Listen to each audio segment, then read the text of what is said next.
안녕하세요. 오늘은 3월 15일 화요일입니다. 나답과 아비후의 죽음, 레위기 10장 1절부터 11절까지의 말씀이고요. 1절과 2절 말씀에서 하나님은 어떤 분입니까? 하나님이 명하신 대로 하지 않는 것을 죄로 여기십니다. 오직 하나님의 아들, 하나님의 명령을 따라 회막을 짓고 제사를 집전했던 모세와 달리 아론의 아들들은 하나님 앞에서 섬기면서도 하나님의 명령을 어기고 제멋대로 다른 불을 가져와 분향했습니다. 그 결과는 즉각적이고 치명적이었습니다. 제단 위에 번제물과 기름을 사른 영광의 불이 심판의 불이 되어 그들을 삼켜버렸습니다.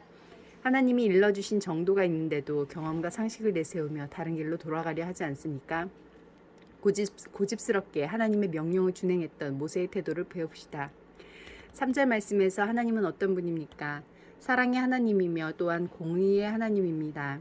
하나님이 죄인을 용납하신다고 해서 끊임없이 불순종하며 하나님의 말씀을 떠나 사는 것까지 용납하신다고 생각하면 위험합니다.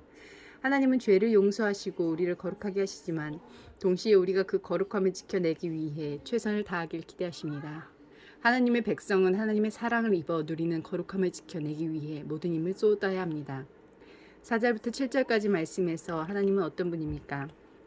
제사장의 직무를 소홀히 한 나답과 아비후를 엄히 벌하신 하나님은 아론과 그의 다른 아들들에게는 끝까지 제사장의 책무를 다하라고 명령하셨습니다.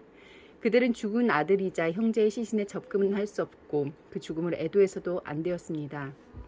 가족이 죽었어도 흔들림 없이 거룩함을 유지해야 했고 사적인 감상으로 하나님의 심판을 왜곡해서는 안 되었기 때문입니다. 하나님이 내게 어떤 특권을 주셨고 어떤 책임을 맡기셨습니까? 어떻게 그 책임을 다하고 있습니까?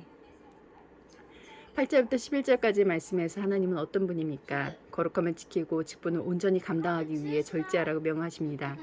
그래서 제사장들에게 회막에 들어갈 때 포도주나 독주를 마시지 말 것을 명하셨습니다. 거룩하고 속된 것을 분별하며 부정하고 정한 것을 분별하는 일을 하려면 정신을 똑바로 차리고 있어야 했기 때문입니다. 왕같은 제사장으로서 우리의 정체성을 지키고 하나님의 영광을 드러내기 위해 절제하고 금해야 할 것은 무엇입니까? 기도하시겠습니다. 공동체를 위해서는 주께서 맡기신 거룩한 책임을 바르게 감당하도록 절제력과 분별력을 주소서. 열방을 위해서는 레바논이 심각한 인플레이션과 화폐가치 하락으로 경제 및 연료 위기에 처했다. 정부가 지혜로운 경제 정책으로 국가 위기를 잘 해결하며 국제사회의 식량 지원이 더 확대되도록 함께 기도하시겠습니다.